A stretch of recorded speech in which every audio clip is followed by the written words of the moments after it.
Hello guys, welcome back. We are back here again with a new topic geography. आज हम world geography में पूरे पृथ्वी का अध्ययन अच्छे से करेंगे। पृथ्वी सौर मंडल का एक सदस्य है जिसका भौगोलिक अध्ययन हम करते हैं एक नमूने से, जिसे हम ग्लोब कहते हैं। इस ग्लोब पर हमें दो तरह का लाइन मिलता है, एक वर्टिकल, एक हॉरिजॉन्टल लाइन, जिसे अक्षांश रेखा और देशांतर रेखा कहते हैं। तो आइए आज हम जानेंगे अक्षांश रेखा और देशांतर रेखा को। तो सबसे पहले हम शुरू करेंगे अक्षांश रेखा से। तो फ्रेंड्स, पृथ्वी एक गोले के आकार का है। आप देख रहे हैं ये गोला के आकार का।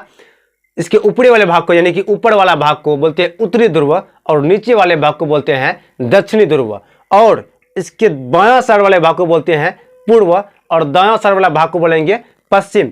इसमें दो तरह का आपको लाइन दिखाई पड़ता होगा, एक जो उत्तर ध्रुव से दक्षिण ध्रुव को मिलाया गया है और दूसरा एक जो पूरब से पश्चिम की ओर खींची गई है। ये एक काल्पनिक रेखा है, ये रियलिटी में कहीं भी धरती पे खिंचा हुआ नहीं है। ये है देशांतर। तो शुरू करते हैं लैटिट्यूड लाइन यानी कि अक्षांश रेखा से। पूरब से पश्चिम की ओर खींची गई सभी काल्पनिक रेखा अक्षांश रेखा कहलाता है। पूरब से पश्चिम की ओर जितने भी काल्पनिक रेखा खींचा गया है उसको क्या बोलेंगे? अक्षांश रेखा। और जो बीचों बीच में जो अक्षांश रेखा खींचा गया है, यानी कि जो रेखा पृथ्वी को दो बराबर भागों में बांटती है, उस अक्षांश रेखा को एक अलग नाम दिया गया है, जिसको इंग्लिश में बोलते हैं इक्वेटर, या हिंदी में विषुवत रेखा या भूमध्य रेखा या 0 डिग्री अक्षांश रेखा भी कहते हैं, क्योंकि ये 0 डिग्री पे है, ये बीचों बीच में है, जो पृथ्वी को दो बराबर भागों में बांटती है। देखिए, इससे पहले अगर देखा जाए तो ये एक गोला है और इस गोले को दो बराबर भागों में बांटती है कौन? विषुवत रेखा यानी कि इक्वेटर लाइन। तो इस जगह से जब बढ़ गया दो बराबर भागों में, तो गोला दो भागों में बढ़ गया। इधर भी हो गया अर्धगोला और नीचे वाला भी क्या हो गया? अर्धगोला। तो इसी अर्धगोले को क्या, इसका नाम क्या दिया गया? उत्तरी गोलार्ध। क्या नाम दिया गया इसका? उत्तरी गोलार्ध।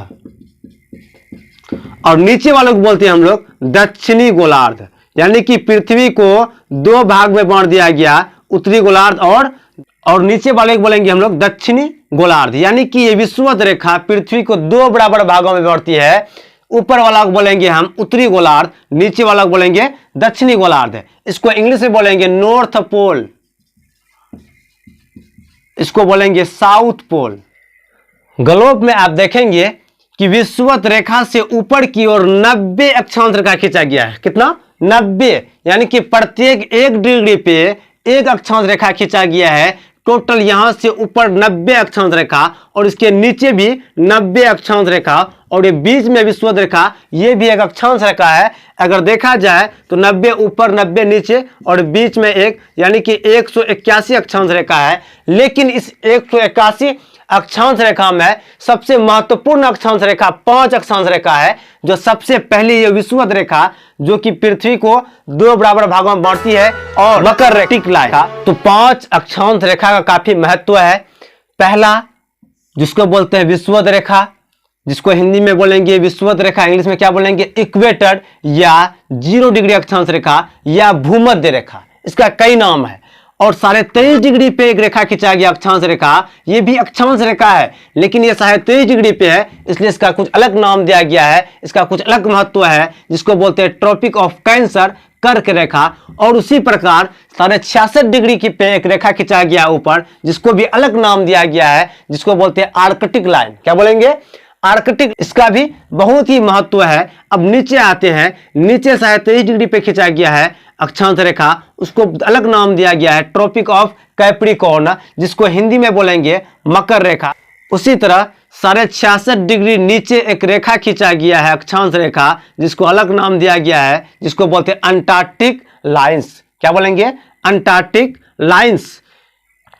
यूं तो पृथ्वी पे, यानी कि विषुवत रेखा से ऊपर 90 अक्षांश रेखा, विषुवत रेखा से नीचे 90 अक्षांश रेखा, यानी कि प्रत्येक 1 डिग्री पे एक अक्षांश रेखा खींचा गया है। 90 ऊपर 90 नीचे प्लस एक विषुवत रेखा, टोटल 181 अक्षांश रेखा है। और प्रत्येक अक्षांश रेखा एक दूसरे से 111 किलोमीटर दूरी में है। 111 किलोमीटर दूरी पे है, या डिग्री की बात किया जाए तो 1 डिग्री की दूरी पे है। और प्रत्येक अक्षांश रेखा एक दूसरे के समानांतर है।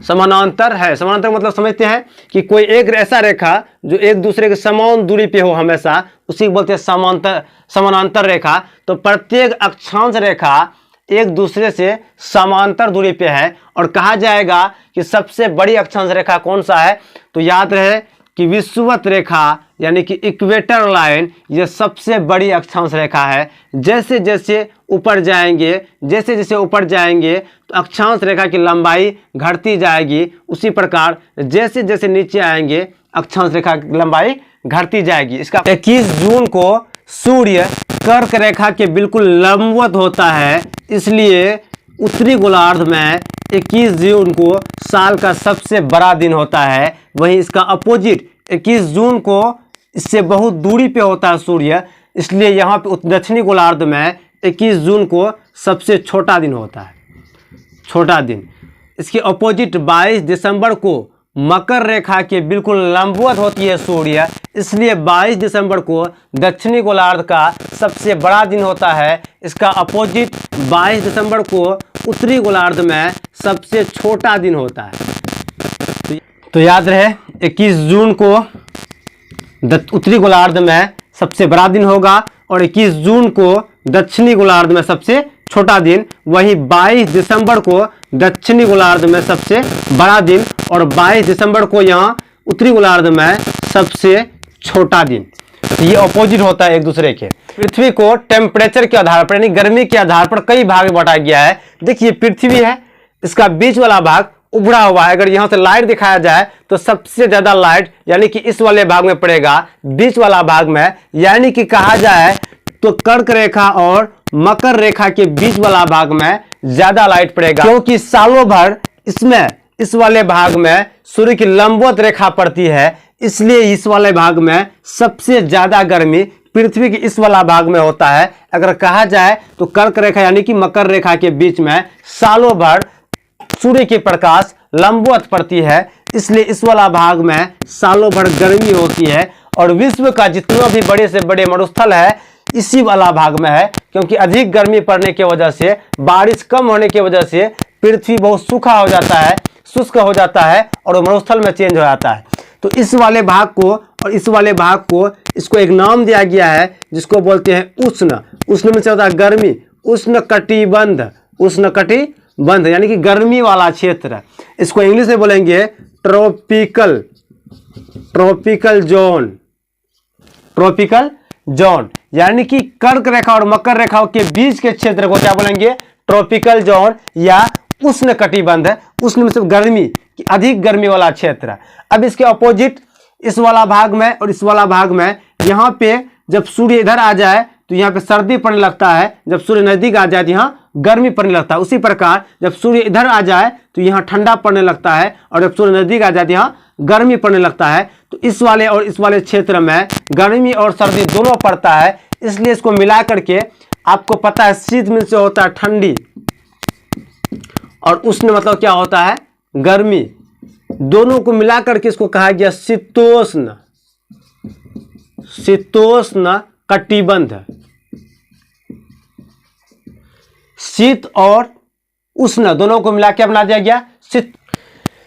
तो इस वाले भाग और इस वाले भाग में गर्मी सर्दी दोनों पड़ती है, इसलिए गर्मी यानी कि शीत और उष्ण, गर्मी और सर्दी दोनों को मिलाकर बना दिया गया शीतोष्ण कटिबंध, जिसको इंग्लिश में बोलेंगे टेम्परेट जोन, टेम्परेट जोन। अब आ गया लास्ट वाला भाग यानी कि दक्षिण उत्तरी ध्रुव और दक्षिणी ध्रुव। ये ध्रुव वाला क्षेत्र को इसको बोलते हैं पोलर जोन। क्या बोलते हैं, पोलर जोन। यहाँ पे सबसे ज्यादा ठंडी पड़ता है, पृथ्वी का सबसे ज्यादा ठंडी ये ध्रुव वाला क्षेत्र में, उत्तरी ध्रुव और दक्षिणी ध्रुव में, इसलिए इसको फ्रिजेट जोन भी कहते हैं, जिसको हिंदी में बोलेंगे शीत कटिबंध, शीत कटिबंध। इस वाला भाग को भी बोलेंगे और इस वाला भाग को भी क्या बोलेंगे, शीत कटिबंध, क्योंकि पृथ्वी के सबसे ज्यादा ठंडी इसी वाला भाग में पड़ता है, नॉर्थ पोल और साउथ पोल में, इसलिए इसको इंग्लिश में बोलेंगे पोलर जोन और हिंदी में बोलेंगे शीत कटिबंध यानी कि ठंडा वाला क्षेत्र। तो इसको 3 क्षेत्र में बांटा गया है, उष्ण कटिबंध, शीतोष्ण कटिबंध तो इस प्रकार से टेम्परेचर के आधार पर पृथ्वी को 3 भाग में बांटा गया है। मकर रेखा और कर्क रेखा के बीच वाला भाग को क्या बोलेंगे? उष्णकटिबंध, ट्रॉपिकल जोन। आर्कटिक लाइन और ट्रॉपिक ऑफ कैंसर इस वाले भाग को, साथ ही साथ यहाँ ट्रॉपिक ऑफ कैप्रिकॉर्न और अंटार्कटिक वाला लाइन के बीच वाला भाग को, इसको क्या कहा गया है? शीतोष्ण कटिबंध। क्या बोलेंगे इसको? शीतोष्ण कटिबंध, जिसको इंग्लिश में बोलेंगे टेम्परेट जोन। और सबसे ऊपर वाला भाग यानी कि नॉर्थ पोल को, यहाँ पे सबसे ज्यादा ठंडी पड़ता है, इसलिए इसको कहते हैं शीत कटिबंध, जिसको बोलते हैं पोलर जोन। Polar zone. और इस वाले नीचे वाला भाग को भी, इस पोल वाले भाग को भी, इसमें अधिक ठंडी पड़ता है, इसलिए इसको कहा गया है पोलर जोन, शीत कटिबंध। आई होप आप लेटिट्यूड लाइन यानी कि अक्षांश रेखा को अच्छे से समझ पाए होंगे।